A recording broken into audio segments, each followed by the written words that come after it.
दोस्तों, क्या आपने कभी बर्म्यूडा ट्रायंगल का नाम सुना है? ये दुनिया के उन चंद मिस्ट्रीज में से एक है जिसे अब तक कोई समझ नहीं पाया।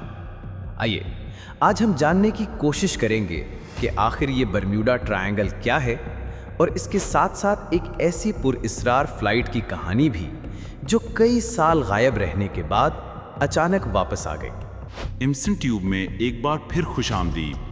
बर्म्यूडा ट्रायंगल अटलांटिक ओशन के एक हिस्से का नाम है। ये 3 जगहों से मिलकर बनता है, बर्म्यूडा, फ्लोरिडा और पोर्टोरिको। जब इन तीनों एरियाज को मिलाकर देखा जाए तो ये एक ट्रायंगल की शक्ल बनाते हैं, इसलिए इसे बर्म्यूडा ट्रायंगल का नाम दिया गया। ये एरिया कई सालों से बदनाम है, मगर क्यों? क्योंकि यहाँ सैकड़ों जहाज, हवाई जहाज और सबमरीन्स बगैर किसी वजह के गायब हो चुकी हैं। साइंसदानों का मानना है कि यहाँ मैग्नेटिक फील्ड्स बहुत ज़्यादा होती हैं। कुछ का मानना है कि यहाँ पानी के नीचे गैस के बबल निकलते हैं और कुछ साइंसदानों का कहना है कि यहाँ कोई टाइम पोर्टल या वक्त का दरवाज़ा मौजूद है जो जहाज़ों को पास्ट या फ्यूचर में फेंक देता है। लेकिन अब तक ये कोई भी सबूत के साथ साबित नहीं कर पाया कि असल में क्या होता है। ब्रिटानिका के मुताबिक इस एरिया में तकरीबन 50 जहाज़ और 20 हवाई जहाज़ पुरअसरार तौर पर गायब हुए हैं। दोस्तों, अब बात करते हैं उन जहाज़ों की जो इस हादसे का शिकार बने। दोस्तों, क्या आपने कभी किसी ऐसे जहाज़ के बारे में सुना है जो सैकड़ों लोगों को लेकर निकला और फिर हमेशा के लिए गायब हो गया? ना कोई कॉल, ना कोई पैगाम, बस एक लम्हे में जैसे ज़मीन निकल गई हो। ये कहानी है यूएसएस साइक्लॉप्स की, जो अमेरिकी नेवी का एक पावरफुल बहरी जहाज़ था जो आज तक एक राज बना हुआ है। ये जहाज़ 4 मार्च 1918 को बारबाडोस से रवाना हुआ। इसका मंजिल था बाल्टीमोर, मैरीलैंड, और इस जहाज़ में सवार 306 मुसाफिर भी इस सफ़र का हिस्सा बने, जो हिस्ट्री के सबसे बड़ी मिस्टीरियस शिप हादसे का हिस्सा बने। जब यूएसएस साइक्लॉप्स ने बारबाडोस से रवानगी की तो सब कुछ नॉर्मल था, मौसम ठीक, समंदर पुरसुकून। लेकिन जैसे ही ये जहाज़ अटलांटिक ओशन के दरमियान पहुंचा तो अचानक हर चीज़ ख़त्म हो गई। ना कोई सिग्नल, ना कोई कॉल, बस जहाज़ और उसके साथ 306 मुसाफिर हमेशा के लिए लापता हो गए। मगर फिर ना जहाज़ का कोई टुकड़ा मिला, ना कोई मलबा, ना ही कोई जिंदा या मुर्दा इंसान। कुछ माहिरीन का कहना था कि शायद ये जहाज़ बर्मुदा ट्रायंगल के इलाके में दाखिल हुआ और वहीं कहीं किसी मिस्टीरियस ताकत या वक्त के स्पेस में गायब हो गया।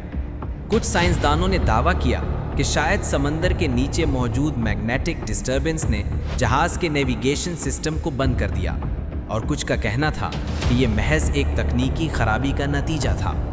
लेकिन सच ये है कि आज तक कोई भी यकीन से ये नहीं कह पाया कि यूएसएस साइक्लॉप्स को आखिर हुआ क्या था। अब बात करते हैं एसएस कोटोपैक्सी की।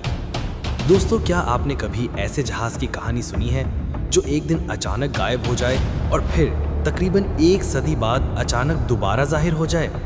न वक्त का हिसाब, न मंजिल का पता, बस सिर्फ एक खामोशी। एसएस कोटोपैक्सी एक ऐसा फ्रेट कैरियर जहाज़ जो 1925 में लापता हो गया और फिर तकरीबन 95 साल बाद अचानक दोबारा दुनिया के सामने आ गया।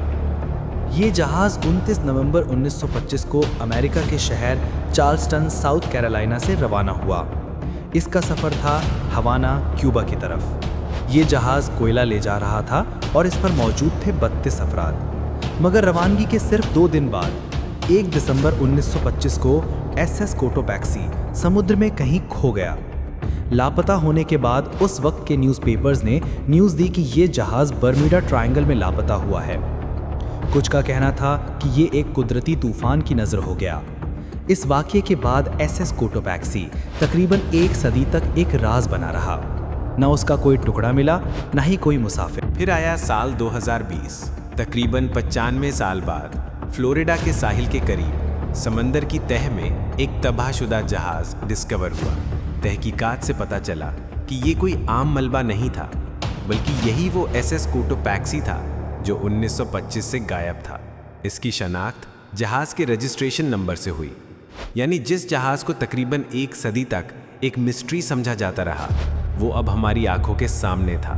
एसएस कोटोपैक्सी की कहानी हमें ये बताती है कि चाहिए वक्त कितना ही गुजर जाए, कुछ सच्चाइयाँ एक दिन सामने आ ही जाती हैं। लेकिन सवाल अब भी बाकी है, क्या ये वाकई सिर्फ एक हादसा था या बरमूडा ट्रायंगल की ज़मीन में ऐसे राज छुपे हैं जो हम आज भी नहीं समझ सके। अब बात करते हैं एक और मिस्टीरियस फ्लाइट 914 की। क्या आप यकीन करेंगे कि एक हवाई जहाज़ अपने 57 मुसाफिरों समेत 37 साल तक लापता रहे और फिर अचानक वापस आ जाए? न जहाज़ पर खराश, न मुसाफिर बूढ़े, न वक्त का कोई असर, बस जैसे वक्त रुक गया हो। ये कहानी है फ्लाइट 914 की, एक ऐसी परवाज़ जिसने दुनिया को हैरान, परेशान और खामोश कर दिया। 2 जुलाई 1955 पान अमेरिकन एयरलाइंस की फ़्लाइट 914 अपने टाइम के मुताबिक न्यूयॉर्क से मियामी की तरफ अपना सफ़र शुरू करता है। जहाज़ में 57 मुसाफिर और 6 पायलट शामिल थे। सब कुछ नॉर्मल, मौसम साफ, सिस्टम ठीक। लेकिन जैसे ही जहाज़ रनवे से उड़ा तो वो हमेशा के लिए उड़ता ही चला गया। रडार पर सिग्नल ख़त्म, कंट्रोल टावर को कोई कॉल मौसूल न हुई और जहाज़ जैसे आसमान में गायब हो गया। हादसे के बाद कई दिन, हफ्तों और महीनों तक तलाशी जारी रही, मगर ना जहाज़ मिला न मुसाफिर। आखिरकार इसे तबाहशुदा और गुमशुदा करार दे दिया गया। वक्त गुजरता गया, दुनिया इस वाक़े को एक भूला हुआ राज समझने लगी। लेकिन फिर 21 मई 1992, 37 साल बाद वेनेजुएला के शहर कारकेस के कंट्रोल टावर पर अचानक एक जहाज़ रेडार पर जाहिर हुआ। पायलट की आवाज़ आई, ये फ़्लाइट 914 है, हम न्यूयॉर्क से मियामी जा रहे हैं। कंट्रोल टावर हैरान हुआ जब उन्होंने कहा कि आज की तारीख 1992 है। पायलट ने घबराकर राब्ता तोड़ दिया और कुछ ही देर बाद जहाज़ ने दोबारा परवास की और गायब हो गया। कंट्रोल टावर के मुलाजिमीन ने बताया कि जहाज़ 1950 के वक्त का मॉडल लग रहा था और जब नीचे ग्राउंड पर आकर सिक्योरिटी गार्ड ने देखा तो उसने खिड़की से मुसाफिरों को देखने का दावा किया जो पुराने कपड़े पहने हुए थे और घबराहट में थे। जहाज़ के पायलट ने कोई वजाहत दिए बगैर और बगैर किसी लैंडिंग के दोबारा फ़िज़ा में उड़ान भरी और फिर कभी वापस नहीं आया। यह हकीकत है या फसाना? कुछ लोग कहते हैं कि फ़्लाइट 914 किसी टाइम पोर्शन में चली गई थी जहां वक्त रुक गया और जब वो निकली तो दुनिया 37 साल आगे जा चुकी थी। कुछ का मानना है कि ये कहानी मुकम्मल तौर पर फर्जी और बेबुनियाद है। रिसर्चर्स के मुताबिक इस कहानी के कोई पक्के सबूत नहीं, ना कोई ऑफिशियल रिपोर्ट, ना कोई फ़्लाइट रजिस्टर में रिकॉर्ड। लेकिन दोस्तों, क्या हर वो चीज़ जो हमें नामुमकिन लगे हो वाकई नामुमकिन होती है? अगर वीडियो पसंद आए तो चैनल को लाजमी सब्सक्राइब करें, लाइक करें और शेयर करें। शुक्रिया। मिलते हैं एक नई वीडियो में, तब तक खुदा हाफिज़।